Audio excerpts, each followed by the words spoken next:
सवाल ये नहीं है कि बस्तियां किसने जलाई, सवाल यही है कि पागल के हाथ में माचिस किसने दी। किसने दिया इनके हाथ में? जनता ने दिया।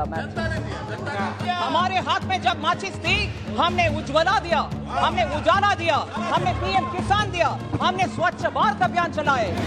जब आपके हाथ में आया माचिस, आर्सन हुआ, शूटिंग हुआ, रेप हुआ, हमारे कार्यकर्ता के घर जला दिया।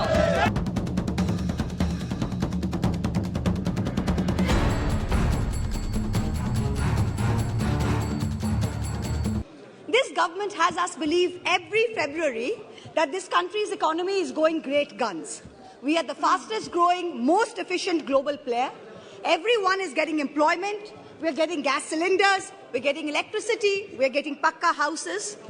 This falsehood flies for about 8 to 10 months, and then the truth comes limping after it. And now we are in December, and the government says it needs another 3.26 lakh crores of additional funds over and above the budget estimate. The government and the ruling party coined the term Pappu. You use it to denigrate, to signify extreme incompetence. Let me use the next few minutes to point out what the data, the statistics tell us as to who the actual Pappu really is. The Honourable Finance Minister yesterday stood in this House and she likened us, the opposition, to Videsh ka Dushman. And she said, we have Jalan ka Bhavna at India's growth.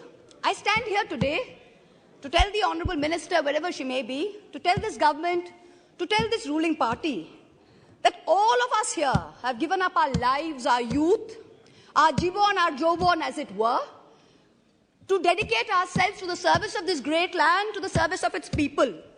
We represent the farthest corners of this country, from Karimpur to Kutch, from Katgodam to Kasargod. It is our inalienable right to ask the questions of this government. It is our right to question your incompetence. And it is this government's Raj Dharma that should make the treasury benches sit down, listen to our voices, and not react like the proverbial Khisyani Billi. It requires enormous courage and tenacity to simply stand up here and speak the truth, and we are doing it.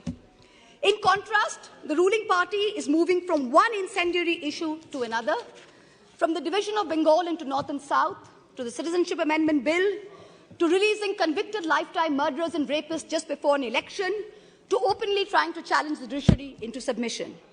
You somehow keep hoping that you will scare India into submission and you will keep winning power term after term. But it's not working. You just went to election in 3 states. With all your might, with all your resources, you won in only one. The president of the ruling party could not hold on to his own home state. Who's the Pappu now? A certain honourable MP from the treasury benches, who's given to trespassing in high security zones, who goads us all with equal measure of falsehood and fake bravado, yesterday took cheap pot shots at my state, the state of Bengal, with false claims of diversion of Manrega funds. To him I say this, sir, don't push your luck. I went to Mount Holyoke College. I worship Ma Kali, and I've been elected twice from a border constituency.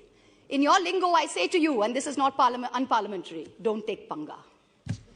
A certain Jari Booty Baba says publicly he likes women in saris, shalwars, and also nothing at all. In the presence of the wife of a deputy chief minister of the ruling party, hand on heart, ask yourselves, had any opposition leader said anything remotely similar, you would have been baying for their blood.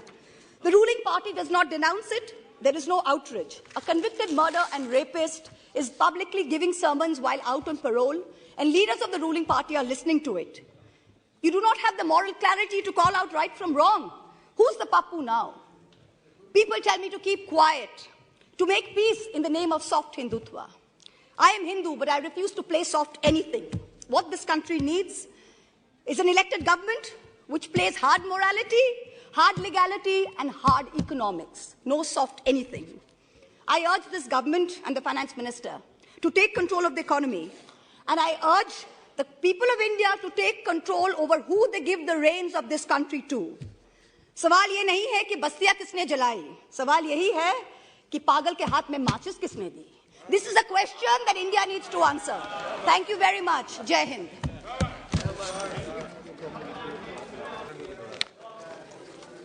Sir, talking about macroeconomy, economic fundamentals and so on, Honourable Member Mahua Moitra said about where one should find Pappu, who's the Pappu, where's the Pappu and so on.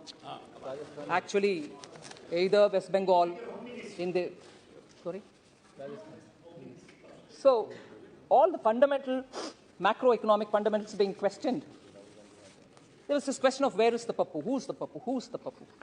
Actually, if only Honourable Member looks back into her own backyard, she'll find Pappu in West Bengal. So there's no doubt, where there are wonderful schemes which can benefit common people, West Bengal sits over it, doesn't distribute it, you don't need to search anywhere else for Pappu. But even worse, sir, even worse is this point. Matches kiske haath mein hai? This is really, I don't want to elaborate too much on it because it probably just wanted to spice the questions and the issues she raised, about which I think in different ways I've tried answering. But it's a matter of concern, sir, because kisne diya matches is not the issue, because democracy, people elect the leader and give it to the consultant. We don't need to undermine the people by saying, kisne diya inke haath mein? Janta ne diya matches. But किसके हाथ में matches कैसे उपयोग में आता है वही है इंपॉर्टेंट. मैचेस किसके हाथ में कैसे उपयोग में आया. Recently you had, at least BJP had a fantastic victory in Gujarat. Post election, sir, what was the environment there? Peacefully the new government came to power, was sworn in. Whereas compare it with what happened in West Bengal post the state government election, matches किसके हाथ में कैसे उपयोग में आया, कैसे उपयोग में आया, वो है प्रश्न वो है. पूरा बंगाल को दिला दिया. हमारे हाथ में जब माचिस थी, हमने उज्ज्वला दिया, हमने उजाला दिया, हमने पीएम किसान दिया, हमने स्वच्छ भारत अभियान चलाए. जब आपके हाथ में आया माचिस, आर्सन हुआ, लूटिंग हुआ, रेप हुआ, हमारे कार्यकर्ता के घर जला दिया, और ऊपर से एक केंद्र मंत्री एमओएस मुरलीधरन, उनके गाड़ी के ऊपर इतना अटैक हुआ, सेंट्रल मंत्री तक सेफ नहीं था पोस्ट इलेक्शन. सो मैचेस, जेपी नड्डा जी की गाड़ी तो कैंपेन के दौरान, मुरली जी की गाड़ी, एमओएस के गाड़ी पोस्ट इलेक्शन. सो मैचेस किसके हाथ में कैसे काम आया वो हम समझना चाहिए सर. ऐसे नहीं है बात.